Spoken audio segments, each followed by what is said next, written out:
This is a match.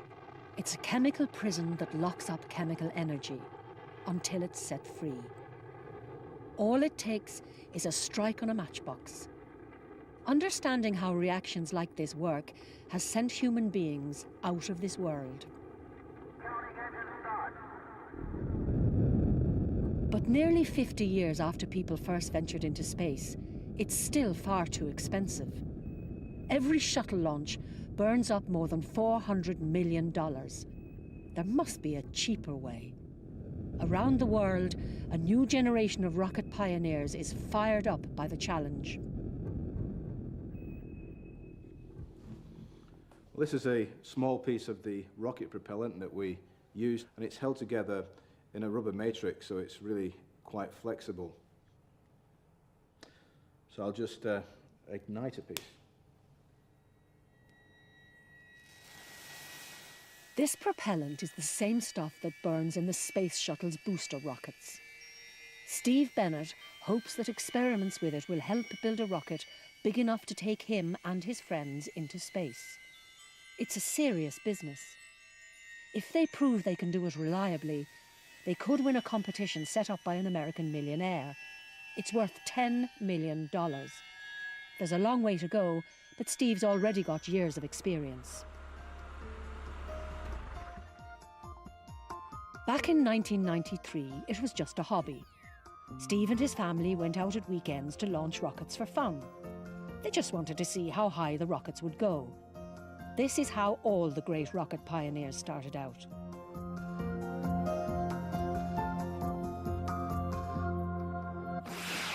I got into it at a very early age. When I was a kid, I used to watch these Jerry Anderson films, the Thunderbirds and that sort of thing. And even now, when I watch the films with me 3-year-old son, you know, the music, you know, you get the drums and all the rest of it, and it just gives me a sort of buzz, you know.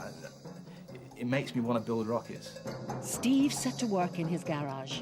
He knew it would take all kinds of science, but the key would be the right kind of chemistry.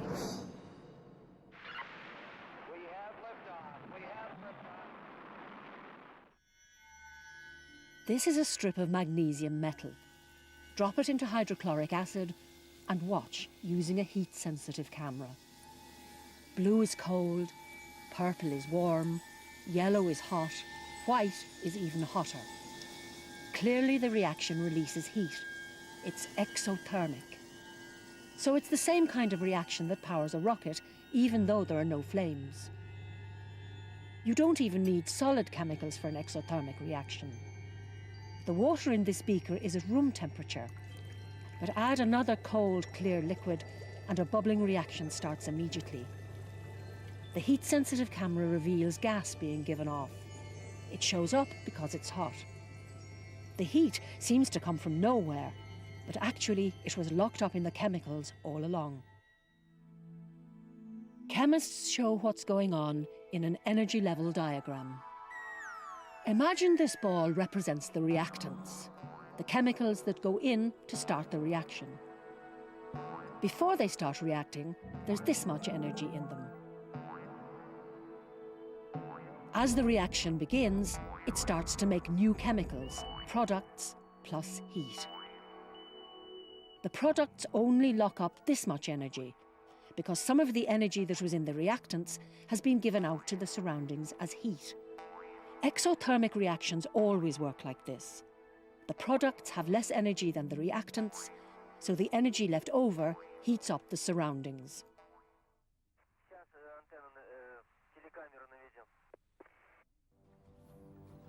By 1995, Steve's rockets were starting to get more sophisticated.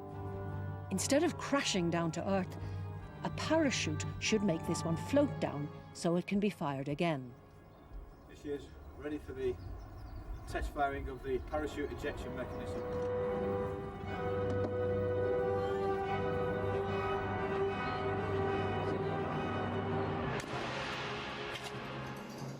It worked.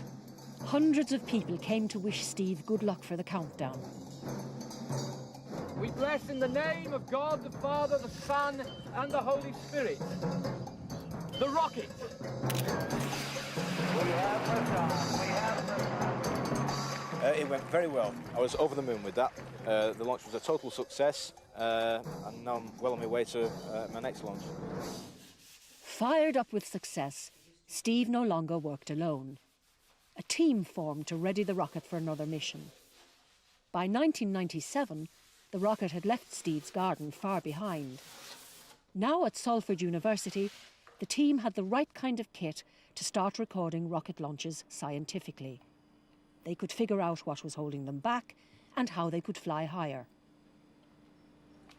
The computer software shows a maximum altitude of just over 5,500 meters at about 30 seconds into the flight. We've also got 4.9 seconds of supersonic flight there. The rocket goes supersonic 3.2 seconds into the flight and comes out of supersonic around about 8.1 seconds. So we went faster than the speed of sound with that one. Ignition. The rocket fuel is burning its fiercest about 2 seconds after ignition. At this point, the pressure is built up to such an extent that you're getting the maximum benefit of all the expanding gases rushing out of the base of the rocket. All that gas and energy comes from two simple chemicals. Mixed together, nothing happens. Like a lot of chemical reactions, they need a little help to get started.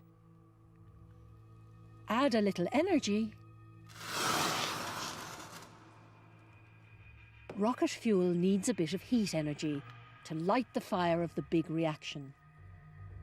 It would be dangerous for Steve to set off his rockets like this, so he uses a special igniter. It works using heat from an electric current. That means Steve can stand a safe distance away, sending the current down wires from a battery.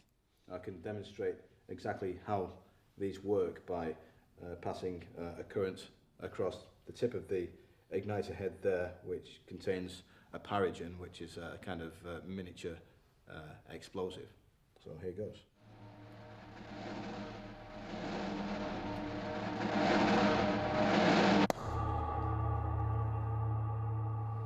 Steve checks the ignition system using a block of old fuel. It might not burn properly in a rocket, so it has to be destroyed. Even though it's old, there's still a lot of energy locked up in there. The trick is to release it in the right direction. Burning like this, the energy shoots out in all directions, so there's no rocket effect. But inside a rocket motor, all the smoke, gas and flames will be channeled one way, down. So the rocket is propelled the other way, up. Several different blocks of propellant must ignite in the right order. If they don't, Steve knows the rocket will misfire. It won't take off, or it will zoom in the wrong direction. So he has to understand exactly how the exothermic reaction starts. Again, an energy level diagram shows what's going on. Overall, this is an exothermic reaction. So the reactants have more energy than the products. But this time, before the reaction can start, there's a barrier to overcome. It needs a little extra energy from outside to kick the reactants over the top of the energy barrier before the reaction will go. The amount of energy it takes to get going is called the activation energy. Provide that, and the reaction makes it over the barrier and products can start forming. Once it starts, there's no going back. We have liftoff. We have liftoff. It's a big day for Steve's team. Early tomorrow morning, they plan to launch their most advanced rocket ever. It will stand 6 meters high. There's a lot at stake. Several companies have paid thousands of pounds to light the fuse on a successful launch. If everything works, Steve will probably get more money to build more rockets. But if this rocket misfires, the dream of getting into space might stay just that, a dream. Trouble is, rockets don't always work. 5, 4, 3, 2, 1, ignition.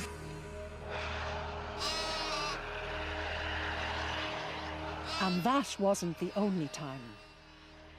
Britain made another brave bid to enter the space race today from a launch pad in Devon. The idea was that Star Chaser 3 would reach 15,000 feet in an experimental program devised by Salford University's Space Department, but it didn't go quite according to plan. 1, ignition.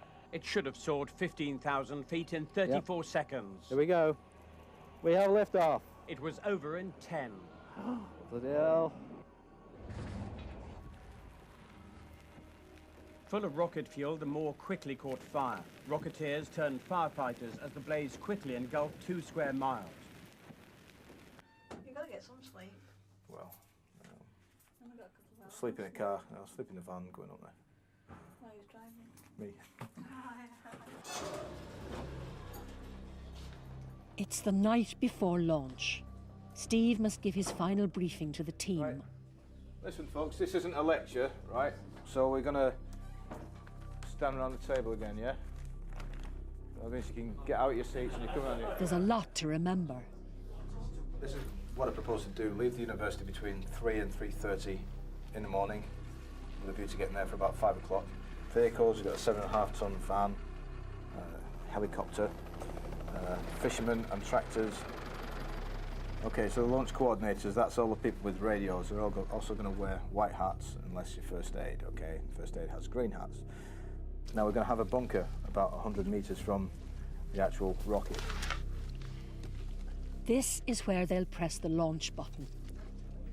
Once everything's in place, the rocket's on there, and all the metal work's done, then we kind of switch roles, and our role then isn't so much as assembling stuff, it's one of expecting the press, and it's anticipating what the press are going to do and say.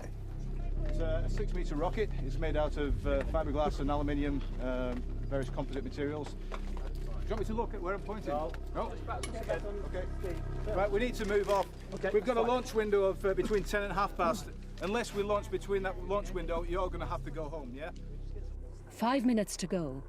Everyone's energy is building at the launch site. Inside the rocket, a different kind of energy will be released when the propellant burns. To really understand exothermic chemistry, you have to zoom in on the individual atoms. The way rocket fuel burns is complex.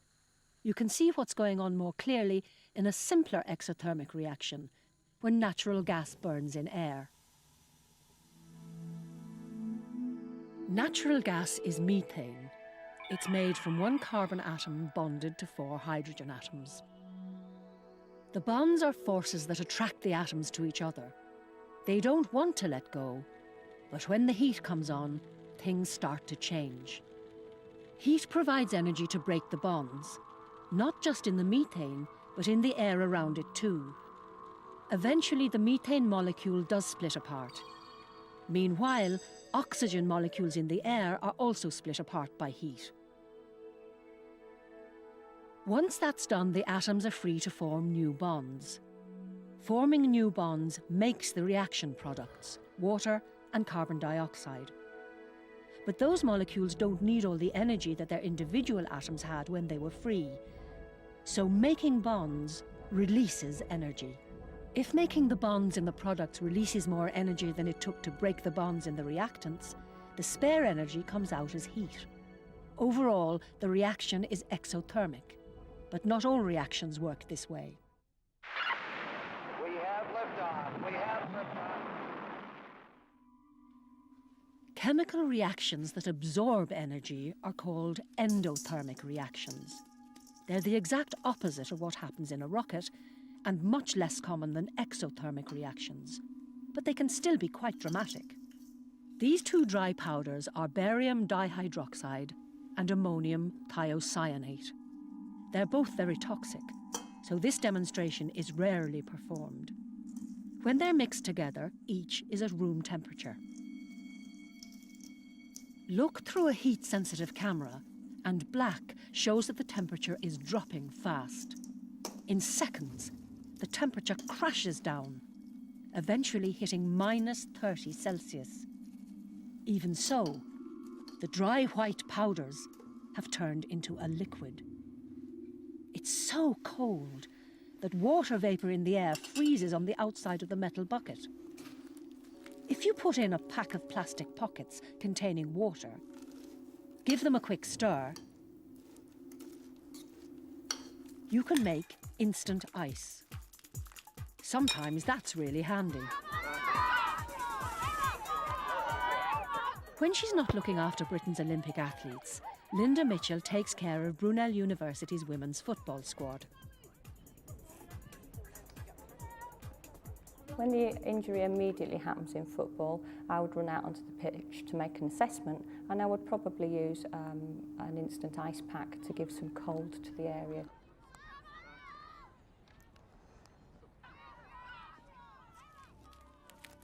Inside the pack are dry ammonium nitrate crystals and a small bag of water.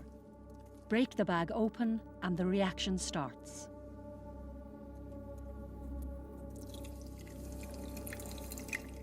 The heat-sensitive camera shows the water as yellow. It's quite warm. Black shows where the mixture is much colder, as the endothermic reaction between ammonium nitrate and water takes heat out of the beaker. Quickly, it's down to just 5 Celsius, as cold as a fridge. Again, an energy level diagram shows why. Remember, in exothermic reactions, there's more energy in the reactants than there is in the products. Overall, heat energy is given out when the reaction goes ahead. But in endothermic reactions, it's the other way round. The reactants have less energy than the products. That means the reactants have a huge energy hill to climb for the reaction to go ahead. They must steal the energy they need from the surroundings. That's why the temperature drops. At the launch pad, Steve's team have checked and double-checked everything. All they can do now is hope. Roger, all launch coordinators are go for launch. Launching in 10, 9, 8, 7, 6, 5, 4, 3, 2, 1.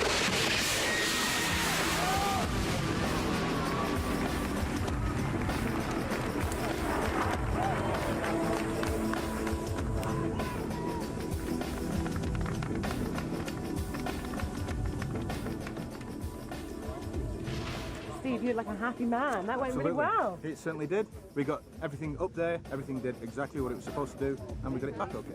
Steve's not made it into space yet, but he's on the way. The next stage is to actually send a rocket up that's capable of carrying a pilot into space, and we're working on that one now.